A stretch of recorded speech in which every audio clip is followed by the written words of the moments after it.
আজকের আমার ছোট গল্প, ছোটদের জন্য গল্প। বুদ্ধিমান চাকর, উপেন্দ্রকিশোর রায়চৌধুরীর লেখা। এক কাজী সাহেবের এক চাকর ছিল, তার নাম ছিল বুদ্ধু। চাকরটা তো একে বিদেশি, তাতে বুদ্ধি শুদ্ধির ধারই ধারে না। কাজেই কাজী সাহেবের খুব মুশকিল ছিল। চাকরটা কায়দা কানুন কিছুই জানে না। বাড়িতে লোক আসলে হাঁ করে তাকিয়ে থাকতো। একদিন কাজী সাহেব তাকে জোর করে ধমক দিয়ে বললেন, ফের যদি এরকম বেয়াদবি করিস, কাউকে সেলাম না করিস, তবে তোকে আমি দেখাবো মজাটা, বুঝলি? সকলকে খাতির করবি আর সেলাম করবি। সেই থেকে রাস্তায় বেরিয়ে যাকেই দেখে তাকেই বুদ্ধু সেলাম করে। সে ছেলে বুড়ো গরু কাউকেই বাদ দেয় না। এক গাধাওয়ালা তার গাধা নিয়ে চলছিল। চাকরটা তাকে সেলাম করলো আর গাধাগুলোকে খুব খাতির করে বলল, সেলাম। তা শুনে গাধাওয়ালা তো খুব হাসতে লাগলো আর বলল, দূর আহম্মক, ওদের বুঝি সেলাম করতে হয়? ওদের হেই হেই হই হই করে চালাতে হয়। বুদ্ধু বেচারা কিছুদিন গিয়ে দেখলো একজন শিকারী ফাঁদ পেতে বসে আছে। অনেকগুলো তার পাখি সেই ফাঁদের ফাঁকে ঘুর ঘুর করছে। তাই দেখে সে হই হই হয়ে হেই করে এমন চেঁচিয়ে উঠল যে পাখিগুলো সব উড়ে পালালো। শিকারিও তো চোটে পুরো লাল। আরেকদিন এক বড় লোকের বাড়িতে কাজী সাহেবের নেমন্তন্ন ছিল। বুদ্ধও কাজীর সঙ্গে গিয়েছিল। তারা নবাব বংশের লোক, আশ্চর্য তাদের আদব কায়দা। খেতে খেতে নেমন্তন্ন কর্তার দাঁড়িতে একটা ভাত পড়ল। অমনি একজন চাকর যেন গান করছে এমন ভাব ধরে গুনগুন গুনগুন করে বলতে লাগলো, ফুলের তলে বুলবুল ছানা, তারে উড়িয়ে দে না, উড়িয়ে দে না।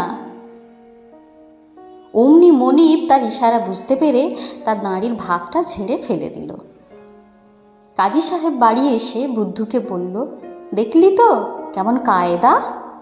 আমার যদি খাবার সময় দাঁড়িতে ভাত লাগে তাহলে তুই এমন করে বলবি, বুঝলি? তারপর একদিন কাজী সাহেবের বাড়িতে খুব ভোজ হচ্ছে। কাজী সাহেবের চাকরকে কেরামতি দেখানোর জন্য ইচ্ছে করে একটা ভাত দাঁড়িতে ফেলে দিলেন আর বুদ্ধুকে চোখ টিপে ইশারা করলেন। বুদ্ধু অমনি চেঁচিয়ে বলল, সেই যে সেদিন অমুকের বাড়িতে না কিসের কথা হয়েছিল, আপনার দাড়িতেই তাই হয়েছে। না না না না। শুনে তো সব লোক হো হো করে হেসে উঠল। একদিন মনিব বললেন, দেখ তুই বড় বিশ্রী ভাত রাঁধিস, তাই তুই ফ্যান এখনো গালাতেই পারিস না, তুই এখনো কিছু শিখিস নি। তুই যখন ভাত বানাবি তো ভাত সেদ্ধ হলেই আমাকে ডাকিস, কেমন? আমি তোকে দেখিয়ে দেব। আমাকে না দেখে কিছু করিস না বাবু। সেদিন ভাত সেদ্ধ হতেই চাকর মনিবকে ডাকতে গিয়েছে। দরজার বাইরে থেকে আঙুল দিয়ে ইশারা করে সে মনিবকে ডাকতে লাগলো। কাজী সাহেব তখন ঘরের মধ্যে বসে দরজার দিকে পেছন ফিরে কি যেন লিখছিলেন। তিনি এসব কিছুই জানেন না। চাকরটা তো ঘণ্টা খানেক এইভাবে ডেকে শেষকালে হয়রান হয়ে পড়ল। তখন সে রেগে চিৎকার করে বলল, আর কতক্ষণ ডাকবো কর্তা? এদিকে ভাত তো সব পুড়ে ছাই হয়ে গেল। তখন কাজী সাহেব ফিরে তাকিয়ে দেখেন চাকর তাকে শুধু আঙুল দিয়েই ইশারা করছে। ওদিকে তো সত্যি সত্যি ভাত পুড়ে ছাই। একদিন রাতে কাজী সাহেবের বাড়িতে চোর ঢুকেছিল। বুদ্ধু খটমট শব্দ শুনে জিজ্ঞাসা করল, কে রে? চোরটা গম্ভীর স্বরে বলল, কেউ নয়। তা শুনে বুদ্ধু আবার নিস্তব্ধ হয়ে ঘুমিয়ে পড়ল। সকালে উঠে কাজী সাহেব দেখেন তার সব চুরি হয়ে গিয়েছে।